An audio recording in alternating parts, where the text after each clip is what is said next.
Recording. Alright, bass 101. Let's go. So first of all, I need to make sure that this shit works though. Look at this sexy vital skin. Ooh. Yeah, now binning. Now to have a powerful bass, you have like three main components. You have the sub, and then you have like the mid bass itself, and then you have like the energy that's coming from the high end. Now, if you want like your bass to sound good, first of all, you need a sub that will growl, not only a bass. And like the way to do that is just to have your first and second harmonic in a sub instead of just saturating it. I mean, saturating works, but I find it like the cleanest and the best sounding when you can actually model your own sub. So in my case, I use Harmor. It might look a bit confusing to you because like you're like, what the fuck are you doing here? But like, so what I'm doing is basically each of these lines is a harmonic. So this is the first, this is the second, this is the third, fourth, fifth, etc. You get the idea. So the way to make a good sub is first of all to get a first harmonic, right? A dominant first harmonic, and then a second harmonic that is less dominant, right? Because look, where there is only one harmonic, it sounds like this, right? But look what happens, like how it sounds when I bring the second one. There is like they growl, they like grrr, you know what I mean? And then when you add the third harmonic, this is when it starts to get fat. So as you can look on the screen here, you see this, right? So you see this like oscillator, so it needs to look squared but also so like this. Kind of looks like a saw, yeah. And like bring out the dominant part a bit more, and then just like have a little fall off of the harmonics, like, because like see how this fills up the sub. So like also in case you cut your bass too much, like with an EQ, this just kind of like revives it because it has the low end. Like the low end is literally full at this point. Like it's about as full as it can get. Now then let's get into the bass itself. So it's all about simplicity, honestly. Like what you could do is I could literally take this saw wave. Now I'm gonna make sure I have a phase off. Like I don't want any phase changes just for the sake of this, you know. Dorian. And now I'm gonna use my shaper box. Now this is my trick. Now what I do in shaper box is I take the drive, and I also take the filter, and that's it. I take drive and filter. Now what I do with these is I basically FM them. So I have a saw wave that is being like filter FM then distortion FM. So I take skew folding in the distortion, right? So this is what happens to the saw. Now it can get extremely creative if you just draw a random shape. First of all, put it at pitch, so the LFO will be at the pitch of the instrument itself. And now you can do the funny. Right, you can add shit.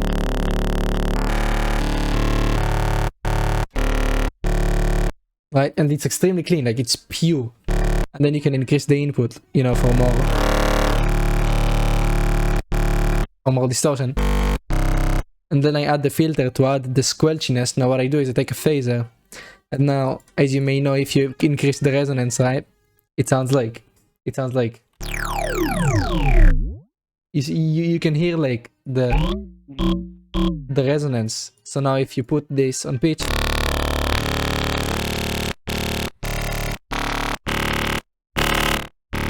it can get very resonant.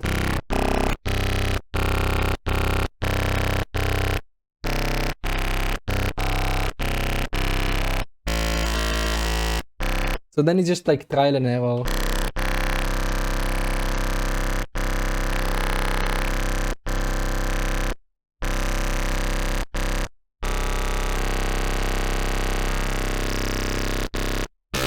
Holy shit, that's filthy. For real.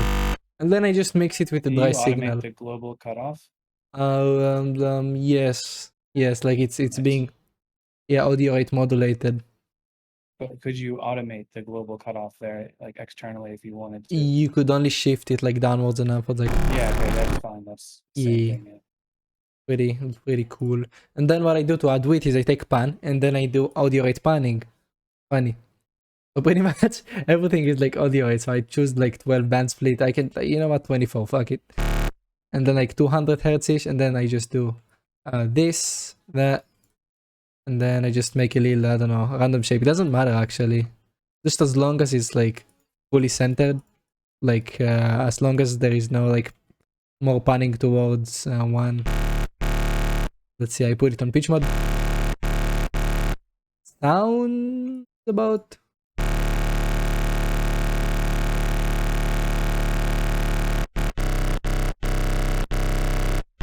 Yeah, I mean I could also increase the hash.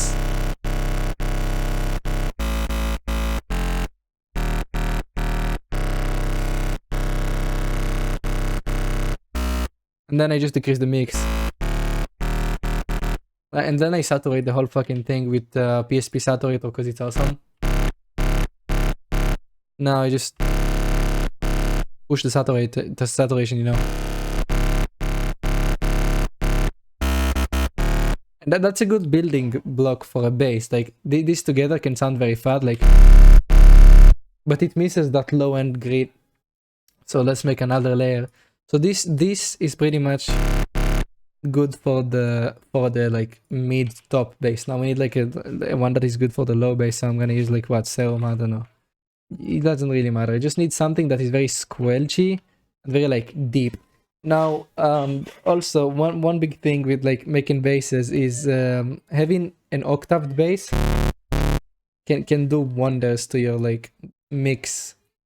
I can just make like a super saw bass, you know, very simple. Like actually I use June for the super saw bass, because also if you have super saws, why do you not have like a super saw bass, right?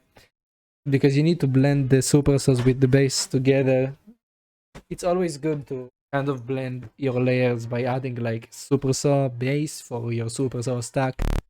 So I just use 31 voices, not 32. Always use odd voices and not even, because so as you can see when I spread this, right? If I have, so you got that one in the middle, the mono one. Yeah, exactly. If I have like even voices, I have nothing in tune, right? Yeah. So it's a bit phasey. But if I have 5, like, well, hold on. This is 5, 4.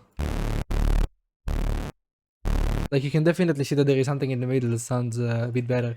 I also just use non-linear for the sake of it. Now this sounds already fat, right? Good super saw. And yeah, I just can layer that with like another super saw with different like swarm maybe. That's just for adding the thickness for a bass. I can saturate it like with the saturator. I will also make it a bit softer because we already have high-end information. Should be good enough. We will EQ it later. Now let's go back to serum. Now let's make an octave bass by just choosing like a stupid random. I will use the normal ones. You know what? I will use this phase verb, right?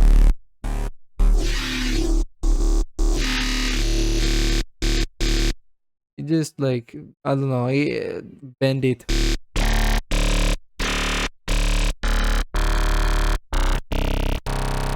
Also, I need one of my noises. Hold on. So what I do is I FM with the noise oscillator. Like I have a sign in the noise oscillator, which, hold on, I need to bring up. Yeah. So this is for later. Now let's go back with this. We just have a random fuck, 3 voices. Right. Sounds good enough. And then we have what, like a super saw with like 5 voices. So we have a gritty layer and a squelchy layer. Now we're gonna combine them by the power of distortion and phaser and the audio rate phasing. So you see this phaser, right?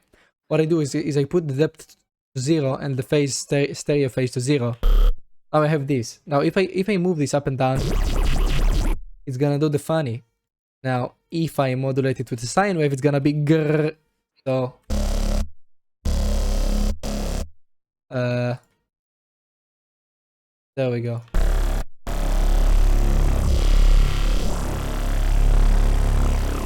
It worked like magic.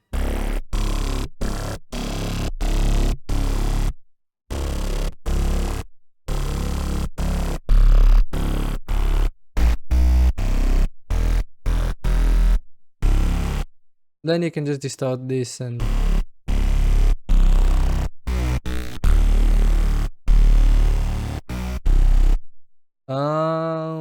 yeah, just OTT, you know. So now you have this, you have that, and you have this. Then what you could do now, you can either EQ them together, like to cut the low end, or you could EQ them individually. Now there are probably differences with EQing the basses individually than EQing them together, because when you EQ them together, there is a big chance that before they get EQ'd, their phases are already messing up with each other's, like in the low end. But if you cut them individually, they don't have that low end to mess with each other. So I will just EQ them individually. In this case, I use Kirchhoff EQ.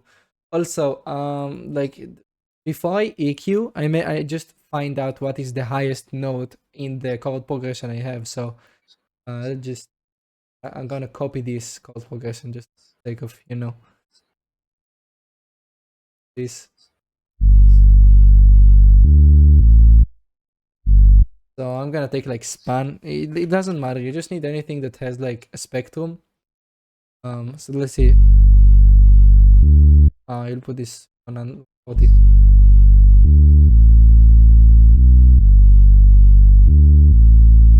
So this is the highest note. So it's around like 70 hertz. So I'm gonna cut it at 80 hertz because if I cut it at 70 hertz, there is gonna be obviously bleeding because I'm not gonna use a brick-wall filter because phase. So what I do is I just go here, right, and then I take this space. Then I make sure to cut it at like what, 72 decibels per octave is good enough? I don't know.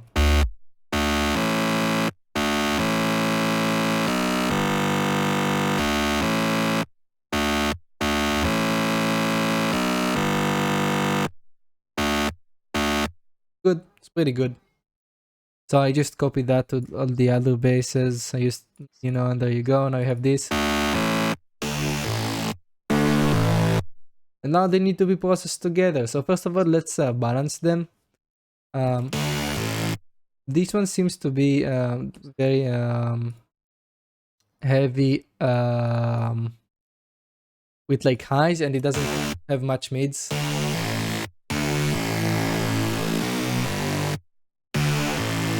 And it also, I can hear like a harmonic in the top end, like it has like tin tone, but like in a seventh.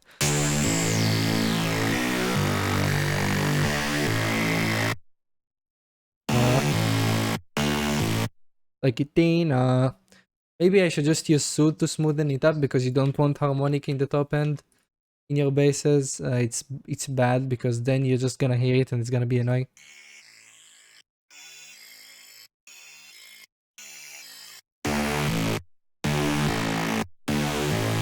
That's good. Now it sounds very smooth. And also, one thing, I can also use balancer before the EQ, of course, to balance the whole sound. So what I do, warm, and then hit. What happened? Learn. I can learn the signal. Wait, before that though. Well, yeah, I'll just learn the signal. So I just let it play. Right. And what it does is it learns the signal and flattens it. It's a 32 band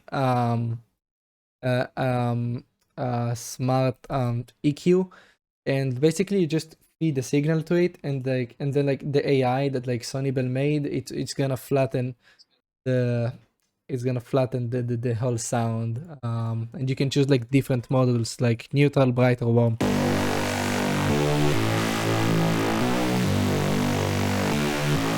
It's pretty cool. It's free. You just type Sony Bell Balancer and you're gonna find it. And then I can do that to other basses if I like. This one also sounds a little bit like not wide enough, so I just slap a dimension expander on it with like 0 size almost.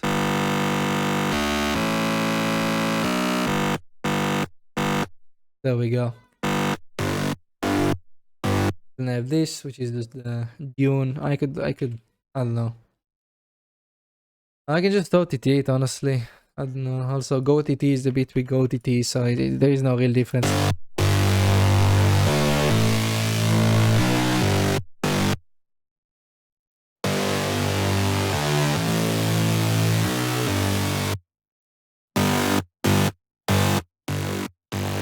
And then you match the levels.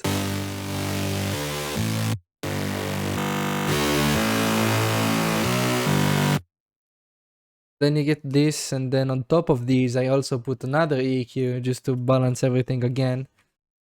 So get the Kirchhoff EQ, my favorite EQ.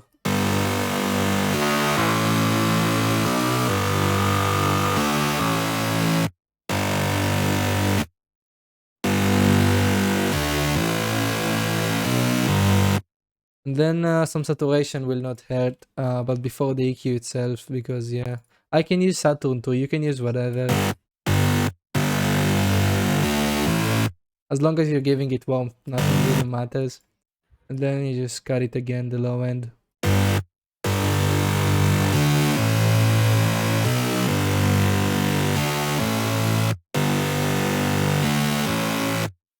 That's pretty much it.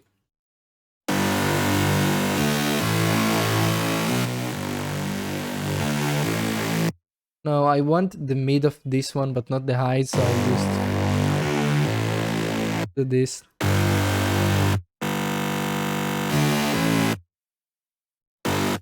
Also, this is, I just wanna...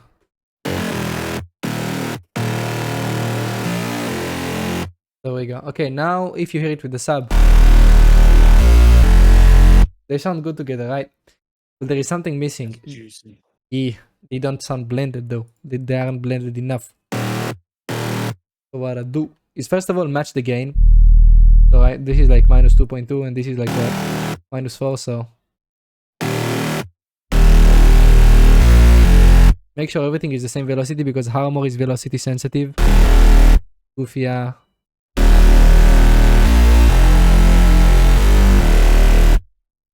Now, what I do is I have this device in Bitwig that is just a tool with an ADSR that is note based.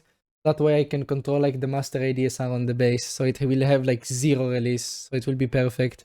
It's called volume control, and yeah. See, like this is with, and this is without. It has a tail, and this doesn't. So it's just like much more responsive. Yeah, then you saturate these bitches together, cause why the fuck not? We love saturating. I love using PSP saturator.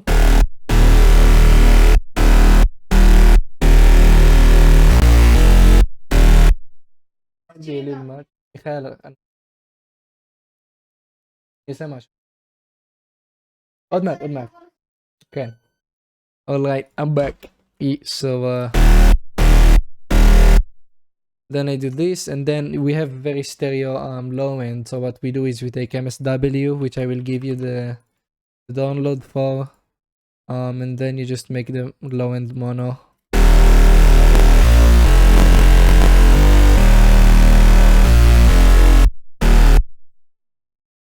Yeah, that's obviously this is not a perfect sub bass. It still has something, some fixes to do because it's too gritty, it's like too juicy, and it needs some. It needs like I think it needs another layer. So what I do is just go like massive. I can send you the presets by the way for massive because they're awesome. Like shit, I need.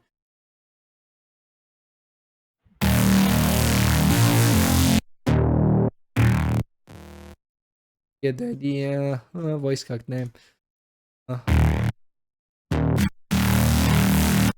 I'll just make it 1 octave higher, right? It's awesome, and then dimension expander this bitch and we're good. Oh shit, also I forgot. How could I forget?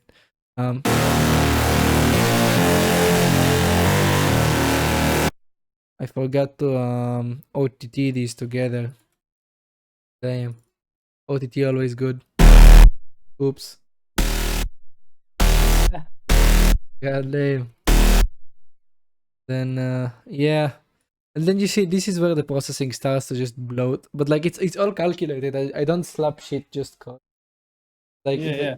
It's the process, and I imagine you could tweak. You could get a lot of different cool variants from Yeah. this just by tweaking the pretty much. like some of the steps in like the carrier and Yeah, and the synths exactly. and you Like get a lot of cool different a sounds. simple difference. Yeah. Like shaper box, you can literally randomize one of the shapes and it's gonna create a whole different timbre. Like how do I randomize? I forgot. See. Also, this has too much high end.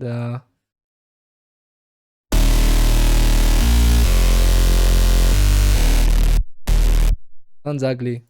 I don't want it. I'll delete it. Sounds equally as good, if not better. So yeah. Also, just sometimes reducing layers is better than adding layers. You know, less is more. So make sure you don't bloat. Don't bloat. Always A/B.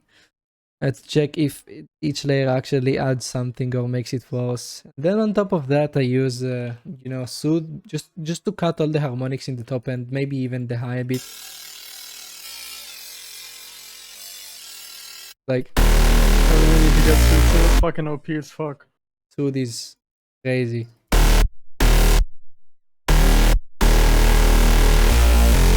That's it, and then you have a nice, sexy bass. So Yeah. And then you could I don't know, add just simple supersaws and you're gonna be good. I'm gonna take the chords from here. Up this and now chord tutorial how to make easy chords. You gotta transpose them to the red because you brought Yes. the Yeah. baseline down. This is D sharp. Fuck. Bang. Bang bang.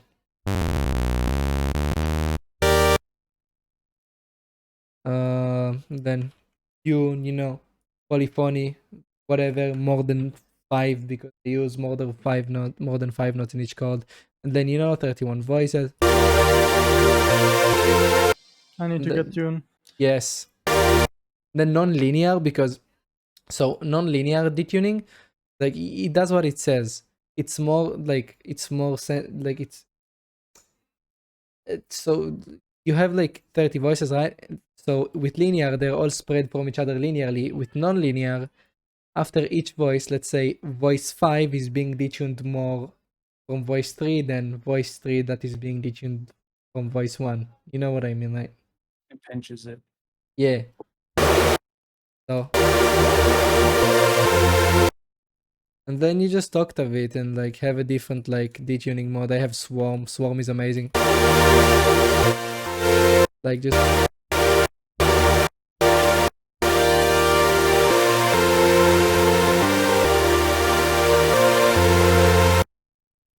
yeah, and then another layer, maybe like a square, and then like an octaved saw, like that is more detuned. Usually the like when I have like something octaved, more detuned. See how it like screams now? Then I have a square with not much voices. Like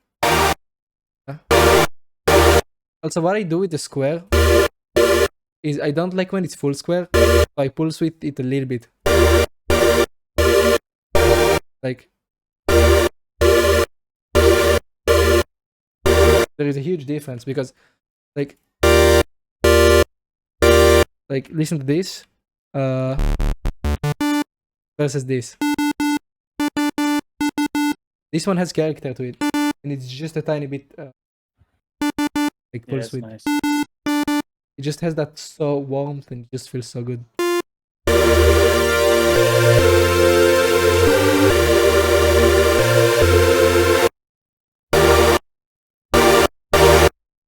Then you OTT it because OTT is awesome.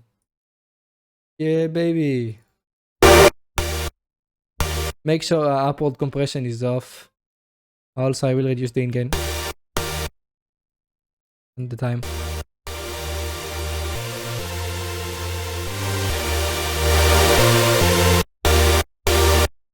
And then you EQ it. Also, I have the bass in the chords, like the bass note. I EQ it only like 200 Hz because I don't want to choke the sound.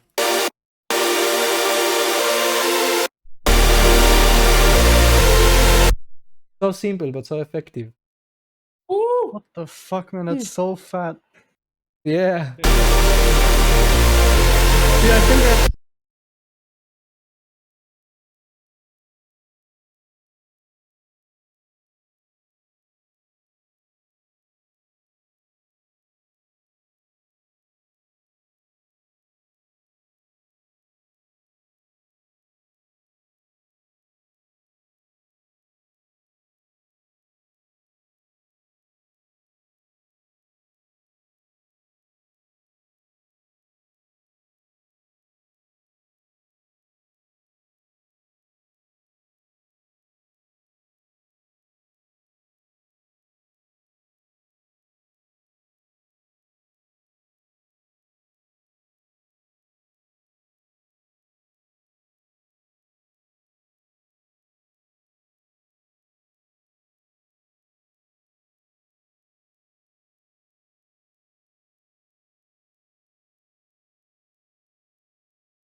lower mid.